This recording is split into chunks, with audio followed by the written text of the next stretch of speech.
நேயர்களுக்கு அன்பு வணக்கங்கள். ரோபோலிக்ஸ் நிகழ்ச்சிக்கு உங்களை வரவேற்பது விக்ரம் ரவிசங்கர் மற்றும் நம்ம எந்திரநாயகன் ரோபோ. வழக்கம் போல இன்னைக்கும் நமக்காக நிறைய வெளிவராத செய்திகள், வெளிவந்த செய்திகளுடைய சுவாரஸ்யமான பின்னணிகள் தயாராக இருக்கு. நிகழ்ச்சிக்குள் செல்லலாம். வணக்கம் ரோபோ. வணக்கம் விக்ரம். என்ன ரோபோ, சமீபத்தில் நாம பேசின பல விஷயங்கள் அப்படி அப்படியே நடந்துகிட்டு இருக்கு போல. மன்னிக்கணும் விக்ரம், நாம பேசின விஷயங்கள் இல்ல, நான் சொன்ன விஷயங்கள். அதானே, விடமாட்டியே. சரி, ஃபுல் கிரெடிட்ஸையும் நீயே எடுத்துக்கோ. இன்னைக்கு விஷயத்துக்கு வா. ஃபர்ஸ்ட் மேட்டர் என்ன நடக்கும்னு நான் சொல்லி நடந்துகிட்டு இருக்கிற சில விஷயங்களுடைய ஃபாலோ அப்ஸ் எல்லாத்தையும் முதல்ல பார்க்கலாம். ஓகே, ஸ்டார்ட் பண்ணு. சர்ச்சைக்கு உள்ளான அந்த பெண் எம்பி விவகாரத்துல நாம என்ன பேசினோம்னு நினைவிருக்கா? இருக்கு. அவங்க சம்பந்தப்பட்ட புகார்கள் எல்லாத்தையும் தூசி தட்ட ஆரம்பிச்சிட்டாங்கன்னு போன வாரம் தான் சொன்னேன். அது மாதிரியே அவங்களுக்கு எதிரான வழக்குகளும் பாய ஆரம்பிச்சிருச்சு. குறிப்பா சொல்லணும்னா அவங்க வீட்டுல வேலை செஞ்சதா சொல்லப்படுற அந்த பெண்கள் கொடுத்த புகார்கள் தான் ஹைலைட். ஆமா ரோபோ, அந்த பெண்கள் கொடுத்த பேட்டியை கூட நானும் பார்த்தேன். அது உண்மையா இருந்தா நிஜமாவே அவங்க பாவம் தான். விக்ரம், நீ எல்லாருக்கும் தெரிஞ்ச விஷயத்த பத்தி பேசிட்டு இருக்க. நான் சொல்ல வந்தது வெளியில தெரியாத ரகசியத்தை பத்தி. அதான ரோபோவோட ஸ்பெஷல். சொல்லு, என்ன ரகசியம் அது? அந்த பெண்கள் காக்கிகள் கிட்ட கொடுத்த புகார்கள் அவங்க குரல்கள்லேயே ஒளிப்பதிவு செய்யப்பட்டிருக்கு. அதுல முக்கியமான சில கொலை சம்பவங்கள் தொடர்பான தகவல்களும் பதிவாகி இருக்கிறதா சொல்றாங்க. என்ன ரோபோ, சில கொலை சம்பவங்கள்னு குத்துமதிப்பா சொல்ற? எத்தனை இருக்கும்? ஒரு 5-6 இருக்கும்னு வச்சுக்க.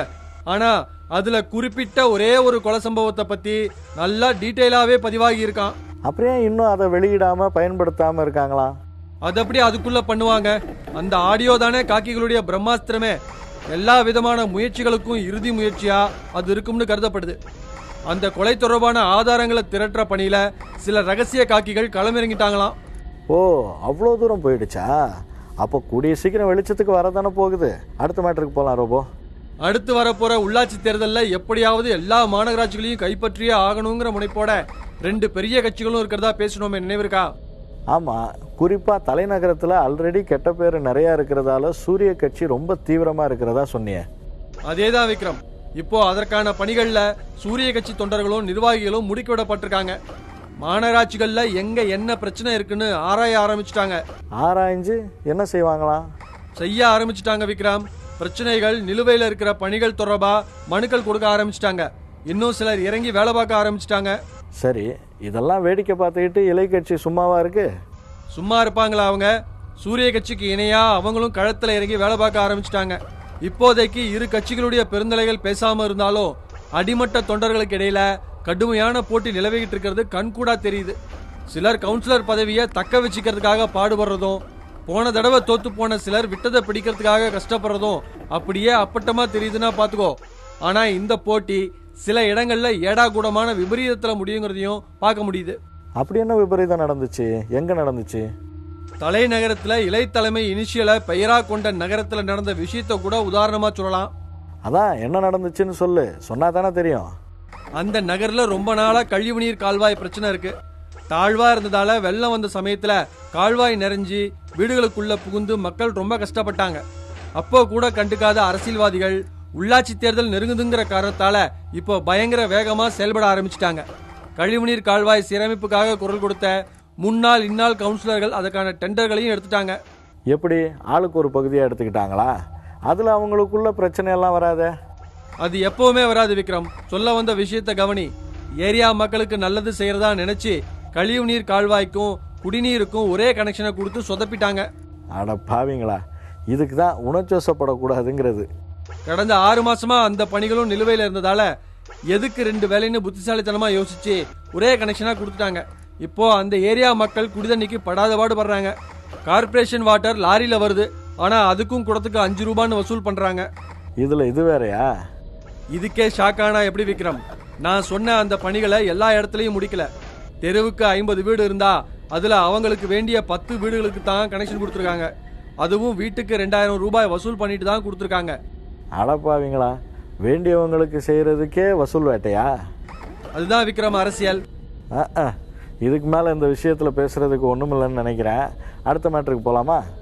காக்கிகள் மத்தியில நடக்கிற சமுதாயம் சார்ந்த அரசியல் பத்தி பேசுனது நினைவிருக்கா? அதை எப்படி மறக்கும்? அதான் ட்ரைனிங் அகாடமிலேயே ஆரம்பிச்சிடுதுன்னு சொன்னிய. அந்த ட்ரைனிங் அகாடமியோட துணைத் தலைவரை பணியிட மாற்றம் செஞ்சுட்டாங்களா? இது நம்ம நிகழ்ச்சியோட இம்பேக்ட்னு எடுத்துக்கலாமா? அதெல்லாம் உன்னோட இஷ்டம், நடந்ததை சொல்லிட்டேன், அவ்வளவுதான். சரி, அவர் ஒருத்தரை மாற்றிட்டதால இனிமே ஜாதி பார்க்க மாட்டாங்கன்னு சொல்ல வரியா? Sorry Vikram, hypothetical question. நம்ம பிரேக் போகிறது நல்லதுன்னு நினைக்கிறேன். ஓகே ரோபோ, புரியுது. என்ன ரோபோ, கண்டினியூ பண்ணலாமா? எதை கண்டினியூ பண்ண சொல்கிற? அதான் நம்ம பேசின விஷயங்களோட ரியாக்ஷன்லாம் சொல்லிகிட்டு இருந்தியே. அது மாதிரி இன்னும் ஏகப்பட்டது இருக்கு விக்ரம். சொல்லிக்கிட்டே இருந்தா இந்த ஒரு எபிசோடு பத்தாது. சரி, அப்போது சின்ன சின்ன மேட்டரெல்லாம் விட்டுட்டு பெரிய மேட்டரா ஏதாவது ஒன்று மட்டும் நச்சுன்னு சொல்லு. பெரிய மேட்ராவா? சரி, இதை கேளு. கேரளாவோட முக்கிய பண்டிகையான ஓணத்துக்கு தமிழகத்திலிருந்து ஜவுளிங்க கடத்தப்படுறதை பற்றி ஒரு மேட்ரு சொன்னேன், ஞாபகம் இருக்கா? ஆமாம், தேனி மாவட்டத்தில் தமிழக கேரள எல்லையை இணைக்கிற வழியாக தான் அதிகமாக ஜவுளிங்க கடத்தப்படுதுன்னும் அதுக்கு மலையடி வாரத்தில் இருக்கிற வணிக வரி அதிகாரிங்க உடந்தைன்னு சொன்னேன். என்னாச்சு? அந்த மலையடி வாரத்தில் மட்டுமில்ல, அந்த துறையில் பெரிய அதிகாரிங்க வரைக்கும் இப்போ ஆடி போயிருக்காங்களாம். ஏன், அதிகாரிங்க மேலே நடவடிக்கை எதுவும் எடுத்துட்டாங்களா என்ன?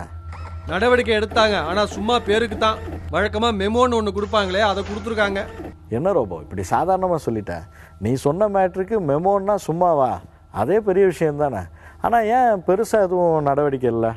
பெரிய அதிகாரிங்க வரைக்கும் பங்கு போகிறப்போ அவங்களால ஒன்றும் செய்ய முடியல. வரிகளை வசூல் பண்ணுற துறைக்குன்னே ஒரு விஜிலன்ஸ் டீம் இருக்கு. அந்த டீமும் அவங்க கைதானா. அதனால சும்மா ரெய்டுன்ற பேரில் முன்கூட்டியே வர்றதை சொல்லிட்டு அப்புறம் ஆய்வு செய்வாங்களாம். அப்போ அந்த துறை வழங்கினாப்புல தான் அடியிலிருந்து மேல்மட்டம் வரைக்கும் பரவி கிடக்கிற லஞ்சத்தை என்னதான் செய்யறதுன்னு தெரியலையே. ஆனா ஒரு நல்ல விஷயம் மட்டும் நடந்திருக்கு விக்ரம். துறை அதிகாரிங்க கிட்ட இருந்து ஒரு கடுமையான இன்ஸ்ட்ரக்ஷன் வந்திருக்கான். அதாவது இதுவரைக்கும் நடந்தது இருக்கட்டும், இனிமே தமிழகத்துல இருந்து கேரளாவுக்கு போற ஜவுளிங்க எல்லாம் வித் பில் வித் டாக்ஸோட தான் போகணும்னு சொல்லிட்டாங்களாம். Super robot. அப்போ நம்மளால அரசுக்கு வர வேண்டிய வருமானம் வர ஆரம்பிச்சிருக்குன்னு சொல்லு. இப்போ கேரளாவுக்கு போற ஜவுளிகளுக்கு டாக்ஸ் போடுறாங்க. டாக்ஸ் போட்ட பில்ல கையில கொடுத்துட்றாங்க. இப்போ கேரளாவை கடக்கிற ஜவுளிகள் டாக்ஸ் பில்லோட தான் வருது. கேரளா சோதனை சாவடியில் இருக்கிற கேரள வணிக வரித்துறையை அசந்து போற அளவுக்கு பில் வருதுன்னா பாத்துக்கோ. பிறகு என்ன, சந்தோஷம் தானே? சந்தோஷம் ஒரு பக்கம் இருந்தாலும் இன்னும் வருத்தமா தான் விக்ரம் இருக்கு. போச்சுடா ரோபோ, இன்னும் நீ திருப்திப்படலையா? எப்படி விக்ரம் திருப்திப்பட முடியும்? அந்த பில்ல தானே விஷயமே இருக்கு. பில்லுல விஷயமா? நீ இழுக்கிறத பார்த்தா அடுத்த ஷாக் மேட்டரா இருக்கும் போலயே. ஆமா விக்ரம், நான் சொல்ல போறது அடுத்த ஷாக் தான். ஏன்னா அந்த பில்லே போலின்றாங்க. ஐயையோ, இது நிஜமாவே பெரிய ஷாக் தான் ரோபோ. ஆமா விக்ரம், தகவல் வந்ததும் எனக்கே பெரிய ஷாக்கா இருந்துச்சு. கடமையை மறந்து கடத்தல்காரர்களுக்கு உடந்தையா இருக்காங்களேன்னு அதை அம்பலப்படுத்தினா அதுக்கு மேல ஒன்று பண்றாங்க. அதிகாரிங்க இப்படியுமா அரசுக்கு துரோகம் பண்ணுவாங்க? சரி, போலி பில் எப்படி சாத்தியம்? உனக்கு விளக்கமாவே சொல்றேன் விக்ரம். ஒரு லாரியில கேரளாவுக்கு போற ஜவுளிகள் வருதுன்னு வச்சுக்கோ. அந்த ஜவுளிங்க எல்லாத்துக்கும் அது வாங்கின இடத்துல பில் இருக்குன்னு வச்சுக்குவோம். லாரியை வரி போடுற அலுவலகத்துல நிறுத்துறாங்க, வரியும் போடுறாங்க. வரி போட்டதா ஒரு பில் தராங்க. பச்சை மை கையெழுத்து, பில், அலுவலக சீல் எல்லாம் பக்காவா இருக்கு. பில்லை கொடுத்துட்டு வரி பணத்தை வாங்கிக்கிறாங்க. எல்லாம் சரியா தானே இருக்கு, அப்புறம் என்ன? அந்த பில் புக்கே போலின்னு சொல்றாங்க. உண்மையான அரசு பில் புக் வேற, வரிப்பணம் வாங்கிக்கிட்டு கொடுக்குற பில் புக் வேற. இப்ப புரியுதா? நல்லா புரியுது ரோபோ. அதாவது வரி செலுத்தினதா அந்த துறை அதிகாரிகள் கொடுக்குற பில்லே போலி பில்னு சொல்ற. அப்படின்னா அந்த பில்லுக்கு வாங்கின பணம் சுவாகா, அப்படித்தானே? அதேதான், சரியா புரிஞ்சுக்கிட்ட விக்ரம். சரி, அப்படி போலி பில்லோட கேரளாவுக்குள்ள போகும்போது கேரள வணிக வரித்துறைக்கு தெரியாதா? அவங்க கண்டுபிடிக்க மாட்டாங்க? அது எப்படி விக்ரம் முடியும்? அவங்களுக்கு தேவை பில் நம்பர், கையெழுத்து, சீல். வண்டி போயிட்டே இருக்கும். இந்த பில் உண்மையானதுன்னு செக் பண்றதுக்கு இரு மாநில வரித்துறையும் ஒரே சர்வர்லயா அணைச்சிருக்காங்க. போலி பில்லோட வண்டி போயிட்டே இருக்கும், அவ்வளவுதான். அடப்பாவுமே, தப்புக்கு மேல தப்பு இல்லை பண்ணிக்கிட்டு இருக்காங்க. என்னைக்காவது சிக்க மாட்டாங்களா என்ன? சிக்குவாங்க விக்ரம். எப்படின்னா, வரித்துறை விஜிலன்ஸ் இல்லாம போலீஸ் துறையில இருக்கிற ஒரு விஜிலன்ஸ் டீம் நேரில் கேரளாவுக்குள்ள வரணும். தமிழகத்துல இருந்து ஜவுளி ஏத்திக்கிட்டு கேரளாவுக்குள்ள நுழைஞ்ச வாகனத்துல தமிழக அதிகாரிகள் கொடுத்த பில்ல வாங்கணும். அந்த பில் வரித்துறை கணக்குல ஏறி இருக்கான்னு பார்க்கணும். அப்பதான் இது போலி பில்லுன்னு கண்டுபிடிக்க முடியும். நல்ல வழிதான்.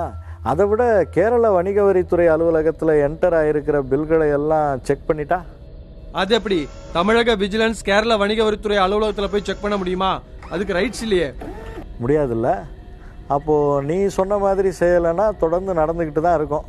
குறிப்பிட்ட அந்த மலையடிவார சோதனை சாவடியில் மட்டுமல்ல விக்ரம், வெளி மாநிலத்துக்கு போற வழியில இருக்கிற அத்தனை தமிழக சோதனை சாவடிகள்லயும் இந்த போலி டாக்ஸ் பில் சர்வ சாதாரணம்னு சொல்றாங்க. அப்போது அந்த துறை சாராத போலீஸ் விஜிலன்ஸ் குழு கேரளாவுக்குள்ளே போகிற ஜவுளி வாகனத்துக்கு கொடுத்த பில்லை கேட்ச் பண்ணி தமிழக அலுவலகத்தில் என்டர் ஆயிருக்கான்னு பார்க்கணுன்னு சொல்கிறதோட வெளிமாநிலம் அத்தனையிலையும் தமிழக பில்லை எல்லாம் செக் பண்ணணும்னு சொல்கிற. ஆமா விக்ரம், இல்லாட்டி அரசு பணம் எல்லாம் அதிகாரிங்க பாக்கெட்டுக்கு போயிடும். சரி ரோபோ, வரி போடுற அதிகாரிங்களுக்கு இது அநேகமாக அடுத்த நெத்தி அடியாக தான் இருக்கும்னு நினைக்கிறேன். அரசுக்கும் புது யோசனையை தந்திருக்க. நன்றி ரோபோ. இனி அடுத்த மேட்டருக்கு போகலாமா? அதுக்கு முன்னாடி ஒரு பிரேக் போயிட்டு வந்துடலாமா? நிச்சயமா ரோபோ. சொல்லு ரோபோ, இந்த செக்மெண்ட்டில் ஃபர்ஸ்ட் மேட்டர் என்ன? கோழிப்பண்ணை நகர வருவாய் கோட்ட அதிகாரி வசூல் வேட்டையிலையும் இன்னும் பல லீலைகள்லையும் கொடி கட்டி பறக்கிறாரு. அவரை பற்றி தான் இந்த செக்மெண்ட்ல முதல்ல பார்க்க போகிறோம். சூப்பர் ரோபோ, ஸ்டார்ட் பண்ணு. குழலூதும் கடவுள் பெயர் கொண்ட அந்த அதிகாரி குரூப் 1 தேர்வில் வெற்றி பெற்ற உடனே முதல்ல பணியமர்த்தப்பட்டது கோழிப்பண்ணை நகரில் தான். பொறுப்புக்கு வந்து 1.5 வருஷம்தான் ஆகுது. வந்த புதுசுல இளம் அதிகாரியான இவர் நேர்மையாகவும் துணிச்சலாகவும் மக்கள் நலனை முன்னிறுத்தி செயல்பட்டாரு. குறிப்பா மணல் கடத்தலை தடுக்கிறது, ஆக்கிரமிப்புகளை அகற்றுறது, பொதுமக்கள் மனுக்களை அவரே நேரடியா விசாரிச்சு நடவடிக்கை எடுக்கிறதுன்னு சொல்லிட்டே போகலாம். ஆனா இதெல்லாம் சில மாதங்கள்லயே தலைகீழா மாறிடுச்சு. ஏன், நல்லா தானே போயிட்டு இருந்துச்சு, திடீர்னு என்னாச்சு? எந்தெந்த வகையில பணம் வரும்னு தெரிஞ்சுக்கிட்ட அதிகாரி கல்லா கட்ட ஆரம்பிச்சிட்டாரு. பல்வேறு பகுதிகளில் இருந்தும் காவிரி ஆத்து மணலை கொண்டு வந்து கோழிப்பண்ணை நகர்ல கொட்டி வச்சு கர்நாடக மாநிலத்துக்கு கடத்தி விற்பனை செய்கிற மாஃபியாக்களோட கூட்டணி அமைச்சு வசூல் வேட்டையில ஈடுபடுறாராம். அது பத்தி பொதுமக்கள் யாராவது புகார் தெரிவிச்சா பெயரளவுக்கு விசாரணை நடத்திட்டு நடவடிக்கைகள் எதுவும் எடுக்காம விட்டுறாராம். அடப்பாவமே, அந்த அளவுக்கு ஆயிட்டாரா? உதாரணத்துக்கு சொல்லணும்னா, அரசு புறம்போக்கு நிலத்துல பல ஆயிரம் லோடு கிராவல் மண்ணை அள்ளி விற்பனை செஞ்ச ஊராட்சி மன்ற தலைவர்களுக்கு சின்ன அளவுல அபராதம் மட்டும் விதிச்சு நடவடிக்கை எதுவும் எடுக்காம இருக்க பெரிய அளவுல டீலிங் செஞ்சுட்டதா சொல்றாங்க. இப்படி பல டீலிங் நடந்திருக்கும் போல. வேலைக்கு வந்த 1.5 வருஷத்துல இதெல்லாம் ரொம்ப ஓவர் தான். எதுலையும் அவர் நேரடியா களம் இறங்குறது இல்லையா. அவருடைய ஓட்டுநர் மூலமா பல பஞ்சாயத்துகளை முடிச்சு பல லகரங்களை குவிச்சிருக்கிறதா தெரிய வருது. ஓட்டுநருக்கும் ஒரு பங்கு தவறாம கொடுக்கறதாவும் சொல்றாங்க. பரவாயில்லையே, இந்த மாதிரி விஷயத்துல நேர்மையா தான் இருக்காப்ல. இன்னொரு முக்கியமான விஷயம் இருக்கு. குழலூதும் கடவுள் பெயர் கொண்ட அந்த அதிகாரி வசூல் வேட்டையில தான் கில்லாடினா அவர் பேருக்கு ஏற்ற லீலைகள்லையும் ஈடுபடுறதா சொல்றாங்க. வருவாய்த்துறையில வேலை செய்யற பெண் ஆய்வாளர்களை தன் கட்டுப்பாட்டுக்குள்ள வச்சிருக்காராம். மணல் கடத்தல் கும்பலை இவர் கவனிக்கிறதோட அந்த பெண் அதிகாரிகளையும் மாசந்தோறும் கவனிச்சிடுறாங்களாம். அடப்பாவீங்களா, இதுல இது வேறையா? தனக்கு வேண்டப்பட்ட பெண் ஆய்வாளர்கள் மேல எந்த புகார் வந்தாலும் எந்த நடவடிக்கையும் எடுக்காம காப்பாத்திடுவார்னு ஆண் அதிகாரிகள் புலம்புறாங்க. ஆவணங்கள் சரிபார்க்கணும்னு பெண் ஆய்வாளர்களை தன்னுடைய குடியிருப்புக்கு அழைச்சிட்டு வந்து அங்கதான் பாப்பாராம். சில தினங்களுக்கு முன்னாடி வருவாய் ஆய்வாளர்களுக்கு பணியிட மாறுதல் நடந்துச்சு. அதுல கூட தனக்கு வேண்டப்பட்ட பெண் ஆய்வாளர்களை தன்னுடைய அலுவலகத்துக்கே மாற்றம் செஞ்சுட்டாராம். யாருமே அவரை கண்டுக்கிறது இல்லையா? அவரோட நடவடிக்கைகளை பார்த்து டென்ஷன் ஆகி அவங்க அம்மாவே கோச்சிட்டு போயிட்டாங்களாம். அதுக்கப்புறம் மற்ற அதிகாரிகள் தான் சமாதானப்படுத்தி கூட்டிட்டு வந்திருக்காங்க. அதனால இப்போ நகர் பகுதிக்கு ஒதுக்குப்புறமா சகல வசதிகளோட சொகுசாரை ஒன்று தயார் செஞ்சிருக்காராம். அதெல்லாம் அவருடைய பர்சனல் மேட்ரு, நமக்கு அது தேவையில்லை. அதை விடு, அவருக்கு மேல இருக்கிற அதிகாரி அவரை கண்டிக்கவே இல்லையா? அதுதான் என்னோட கேள்வி. நீ மட்டுமல்ல விக்ரம், பெரும்பாலானவங்களுடைய கேள்வியும் அதுதான். மாவட்ட தலைமை அதிகாரியா இருந்து கடந்த வாரம் பணியிட மாறுதல் பெற்று சென்ற அதிகாரிக்கு இவரை பத்தி தெரிஞ்சும் நடவடிக்கை எடுக்காம இருந்ததுதான் புரியாத புதிராவே இருக்கு. இப்போதைக்கு புதுசா பதவிக்கு வந்திருக்கிற பெண் தலைமை அதிகாரியாவது இதுக்கெல்லாம் முற்றுப்புள்ளி வைப்பாங்களான்னு பார்க்கலாம். பார்க்கலாம். இப்போ அடுத்த மேட்டருக்கு போகலாம். மணல் கொள்ளை பற்றி எல்லாம் பேசுனதும் கேட்க தோணுது. தேனி மாவட்டத்தில் ரொம்ப ஜாஸ்தியாமே. உண்மைதான் விக்ரம். கொட்டக்குடி ஆறு, அணை பிள்ளையார் கோவில் ஆறு, இன்னும் நிறைய ஆறுகளை காணோம்னு புகார் கொடுக்க வேண்டிய நிலை வந்தாலும் வரலாம். அந்த அளவுக்கா மணல் கொள்ளை நடக்குது? தாராளமா நடக்குது விக்ரம். அதுவும் அதிகாரிகள் ஆசையோட. பொதுமக்கள் முன்னிலையில விற்பனை நடக்குது. அணைக்கரைப்பட்டியைச் சேர்ந்த நபர் ஒருத்தர் தலைமையில தான் போடியில மொத்த நெட்வொர்க்கும் இயங்குது. அதிகாரிகள் ஆசையோடனா எந்த துறை அதிகாரிகளை சொல்ற? கனிம வளத்துறை, வருவாய்த்துறை, காவல்துறைன்னு எல்லாரும் தான். அவங்க எல்லாருக்கும் போக வேண்டியது கரெக்டா போய் சேர்ந்துடுது இல்ல. இவ்வளவு ஏன், அரசியல்வாதிகளுக்கும் கரெக்டா பங்கு போயிடுது. யாரு என்ன பண்ண முடியும் சொல்லு? ஒட்டுமொத்தமா எல்லாரும் இப்படி இருந்தா என்ன செய்யறது? ஏன் இப்படி எல்லாம் நடக்குதுன்னு பத்திரிகையாளர்கள் கேட்டா என்ன சார் செய்யறது? மணலை பிடிச்சா அமைச்சர் அலுவலகத்திலிருந்து தொலைபேசி அழைப்பு வருது. இடமாறுதல் வேணுமா, இடைநீக்கம் வேணுமான்னு கேட்கறாங்க அப்படின்னு காவலர் ஒருத்தர் சொல்றாராம். அதே சமயம் மணல் வண்டிகள் கிட்ட போய் என்னங்க செய்யறது, ரிப்போர்ட்டர்ஸ் எல்லாம் வந்துட்டாங்க, சமாளிச்சு அனுப்புறதுக்குள்ள போதும் ஆயிடுச்சுன்னு சொல்லி ஒரே கல்லுல 2 மாங்க அடிக்கிறாங்க. அட்ரஸ் அக்கா, அப்படி போகுதா கதை? இன்னும் சில கடத்தல்காரங்க மணல் திருட்டு சம்பந்தமா செய்தி அனுப்பினா பத்திரிகையாளர்களே மிரட்டுறாங்களாம். அதுக்காக சொல்லாமலா இருக்க முடியும்? இது இன்னைக்கு முடிகிற பிரச்சனை இல்லை ரோபோ. இவங்களுக்கெல்லாம் இப்போ தெரியாது. குடிக்கவும் குளிக்கவும் தண்ணி இல்லாமல் போனால் தான் தெரியும். இருக்கிற கொஞ்ச நெஞ்ச நீராதாரங்களையாவது காப்பாற்றலாம்னு பார்த்தா முடியாது போல. திருடனாய் பார்த்து திருந்தாவிட்டால் திருட்டை ஒழிக்க முடியாதுன்னு பெரியவங்க சொல்லியிருக்காங்க விக்ரம். நல்ல மேட்டர் ரோபோ. ஃபினிஷிங்கும் சூப்பர். அப்படியே இன்னைக்கு நிகழ்ச்சியை முடிச்சுக்கலாமா? ஓகே விக்ரம், இன்னும் நிறைய சுவாரஸ்யங்களோட அடுத்த நிகழ்ச்சியில் சந்திக்கலாம். Okay robo. நேயர்களே, நம்ம நிகழ்ச்சியை பற்றிய உங்கள் கருத்துக்களை robo@newgenmedia.in அப்படிங்கிற மின்னஞ்சல் முகவரிக்கு எழுதி அனுப்புங்க. மற்றொரு ரோபோலிக்ஸ் நிகழ்ச்சியில் சந்திக்கலாம். நன்றி.